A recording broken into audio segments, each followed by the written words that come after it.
اہل زاویہ کی طرف سے آپ سب کی خدمت میں سلام پہنچے۔ میرا آج کا موضوع کانٹراڈکٹ موضوع ہے، ایک کانفلکٹنگ ٹاپک ہے۔ اس موضوع کا نام ہے اجرام سماوی کا جغرافیہ، ربوبیت کی اسرار۔ خواتین و حضرات، جیسے کہ آپ جانتے ہیں اس وسیع و عریض کائنات میں صرف ایک ہی زمین نہیں بلکہ ہمارے قرائرز کی طرح متعدد زمینیں موجود ہیں۔ ارشاد باری تعالیٰ ہے، اللہ وہ ہے جس نے 7 آسمان پیدا کیے اور انہی کی طرح زمینیں بھی۔ ان سب میں ہماری کائنات میں کہکشاؤں کی تعداد اربوں تک پہنچ چکی ہے اور خود ایک ایک کہکشاں میں ان گنت ستارے موجود ہیں۔ تو پھر زمینیں صرف 7 ہی کیوں؟ اس کا جواب دینا قبل از وقت ہے، کیونکہ سائنسی نقطہ نظر سے ہماری زمین کے سوا کسی بھی دوسرے سیارے میں زندگی کا وجود ثابت نہیں ہے، اگرچہ اس کے آثار اور امکانات تسلیم کیے جاتے ہیں۔ اب یہ سب اس وقت پیدا ہوگا جب خود سائنس 7 سے زیادہ اجرام یا کروں میں زندگی کا وجود ثابت کرتے۔ اس لحاظ سے موجودہ حالات میں تو ہمیں سائنس سے زیادہ قرآن اور حدیث زیادہ ترقی یافتہ نظر آتے ہیں۔ سائنس جب اور زیادہ آگے نکل جائے گی تو وہ زیادہ ترقی یافتہ نظر آئے گی۔ بہرحال قرآن میں اس بات کی تصریح موجود ہے کہ ہماری زمین ہی کے طرح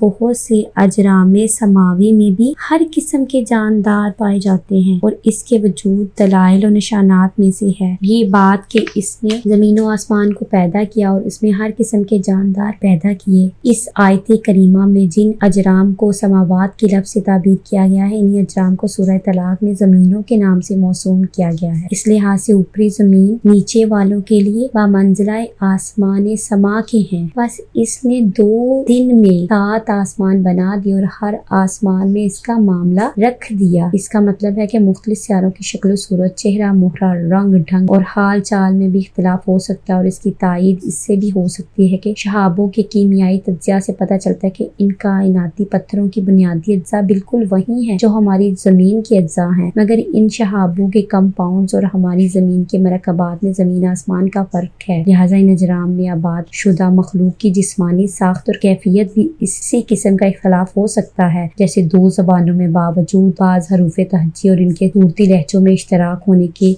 ان کے الفاظ و احکامات کی شکل و صورت میں کوئی یکسانیت اور ہم آہنگی نہیں پائی جاتی۔ اب زمین اور چاند کے اختلافات کھل کر سامنے آ گئے ہیں۔ مثلا چاند پر ہوا، پانی، آکسیجن، پیڑ پودے اور حیوانات وغیرہ کا وجود نہیں ہے، اور زمین میں تمہارے لیے خاص وقت تک جائے قرار ہے اور سامان زندگی رکھا ہے۔ کہہ دو کہ میرے رب کی باتوں کے لیے اگر سمندر میں روشنائی بنائی جائے تو میرے رب کی باتیں ختم ہونے سے پہلے یہ سمندر ختم ہو جائے گا، اگرچہ ہم اس کی مدد کے لیے ایک اور سمندر لے آئیں، اور اگر زمین میں جتنے بھی درخت ہیں ان کی قلم بن جائیں اور سمندر جس کے بعد مزید 7 سمندر دیے جائیں، تب بھی اللہ کی باتیں ختم نہیں ہوں گی۔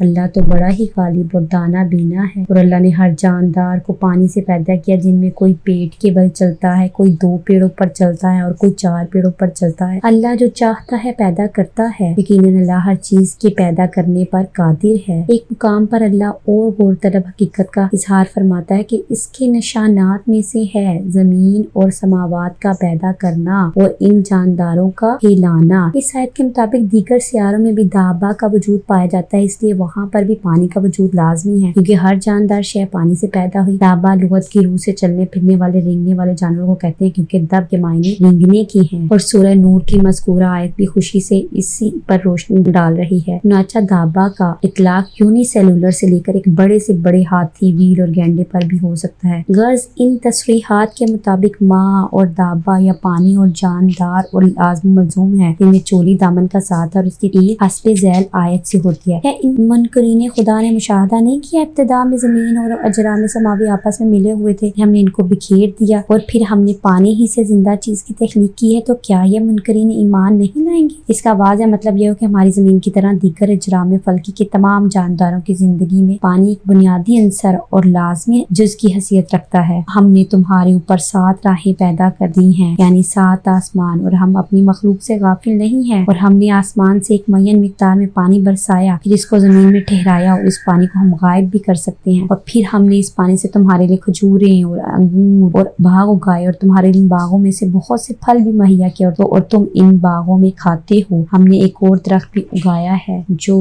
طور سینا میں اگتا ہے، وہ تیل اور کھانے والوں کے لیے سالن لے کر برآمد ہوتا ہے، اور یقیناً تمہارے لیے چوپایوں میں بھی ایک بڑا سبق موجود ہے۔ ہم ان کے پیٹ میں موجود چیزوں میں سے تمہیں پینے کے لیے دیتے ہیں، اور تمہارے ان چوپایوں میں بہت سے فائدے ہیں، تم انہیں کھاتے ہو، ان چوپایوں اور کشتیوں پر سوار بھی کیے جاتے ہو۔ یہ بات قابل غور ہے کہ قرآن حکیم میں اسرار کائنات اور رازہائے ربوبیت کا بیان عموماً اشاروں کنایوں کی زبان میں ملتا ہے، تاکہ سائنسی نقطہ نظر سے 14 سال پہلے کی غیر ترقی یافتہ اقوام کو کوئی الجھن نہ ہو اور وقت آنے پر حقائق غور و خوض کی بدولت بے نقاب بھی ہو جائیں۔ حسب ذیل آیت کریمہ اس راز پر سے پردہ اٹھا رہی ہے کہ مختلف اجرام ثوابی میں جو زندگی کے مظاہر سے مالا مال ہوں، دھوپ اور سائے کا نظام بھی کار فرما ہے، بالفاظ دیگر ہر جہان کے لیے ایک سورج، اس کی نور کا سسٹم بھی ہوتا ہے، زمین و آسمان میں کوئی بھی ہے، خوشگواری سے یا ناگواری سے، صبح شام اللہ ہی کے آگے سجدہ ریز ہے۔ یہاں پر سائے کے لفظ سے اس حقیقت پر روشنی پڑتی ہے کہ اجرام ثوابی میں بھی دھوپ چھاؤں موجود ہے، جو بغیر کسی صورت کے ممکن نہیں۔ خواتین و حضرات، سائنسدان ابھی تک اجرام فلکی میں زندگی کے وجود یا عدم وجود پر کسی قطعی رائے پر نہیں پہنچ سکے۔ یہ کہ انسان کا علم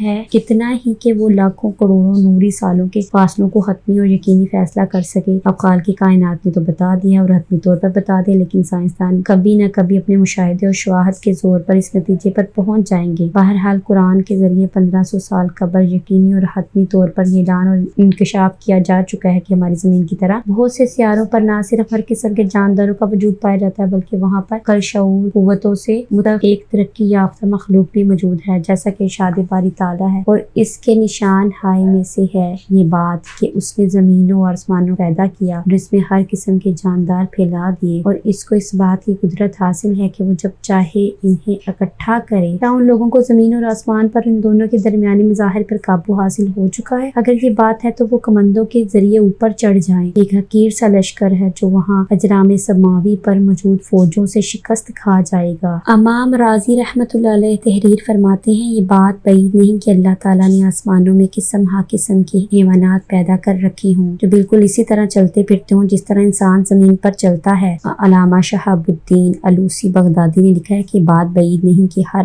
آسمان میں طرح طرح کے حیوانات پھیلے ہوئے ہوں جن کا علم ہمیں حاصل نہیں۔ میری تحقیق کے مطابق ملائکہ کا اصل مقام سماوات ہے، اور دابہ زمین اور سماوات دونوں میں مشترکہ طور پر پائے جاتے ہیں، لہٰذا ان تمام جہانوں میں جہاں پر ترقی یافتہ اور متمدن دابہ کا وجود ہو وہاں پر نظام شریعت بھی نافذ ہوگا۔ اس کی تشریح اس آیت سے نمایاں ہوتی ہے کہ تجھے علم نہیں ہے کہ آسمان اور زمین میں جو کوئی بھی ہیں سب کے سب اللہ ہی کی تسبیح بیان کرتے ہیں، اور پرندے بھی پر پھیلائے ہوئے ہیں، ان میں سے ہر ایک اپنی نماز اور تسبیح کے طریقے خوب جانتا ہے۔ اللہ آپ کو آسانیاں عطا فرمائے اور آسانیاں تقسیم کرنے کا شرف عطا فرمائے۔ اللہ حافظ۔